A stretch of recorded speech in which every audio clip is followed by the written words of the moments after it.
Why did the EU launch its trade strategy last week?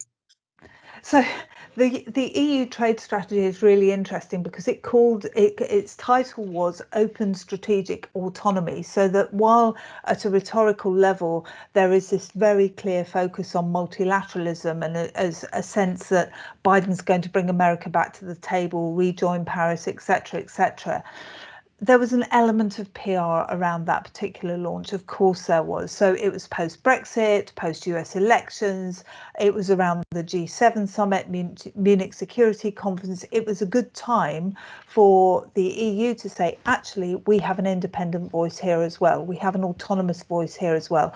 And we want to express that in trade terms because that's what we're good at. So we're very good at sustainability. We're very good at regulation. We are going to be better at digital than we are at the moment. And so we need to think about how we merge those agendas together to create a regulatory framework that allows us to compete and develop alongside, what's happening in China. So particularly Alipay and financial and so on.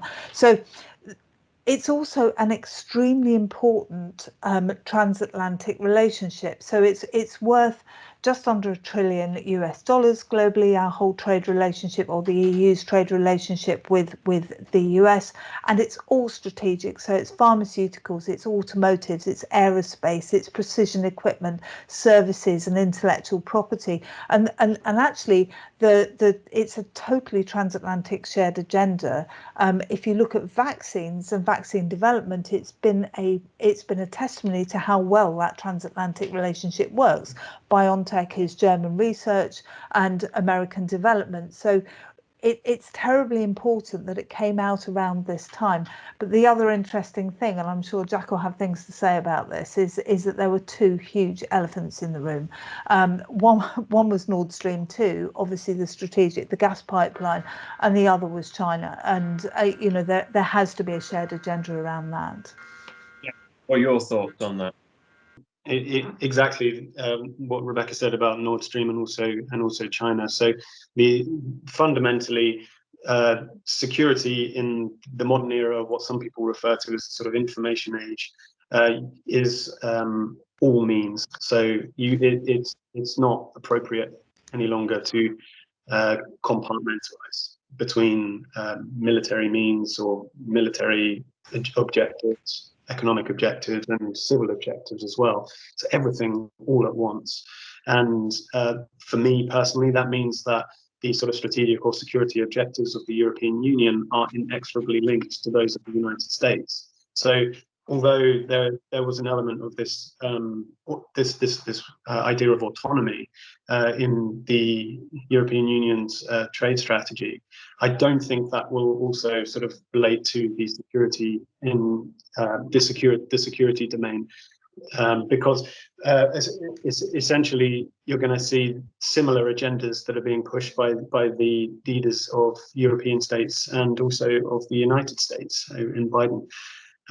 So von der Leyen, for example, sort of re-emphasized what Biden had said. Biden had said, America is back, and that was echoed in the statement by von der Leyen as well.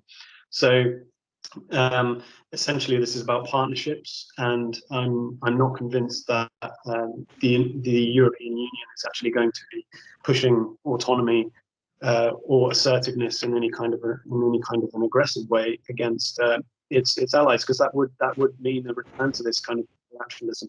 And I really think that there's a shared agenda of rebuilding trust and building relationships. So I think perhaps the language that was used, this idea of autonomy, perhaps you could interpret it as being related to no longer wanting to be a slave to the sort of forces that have disrupted institutions, the sort of populist or nationalist forces, the interference in legitimate democratic processes.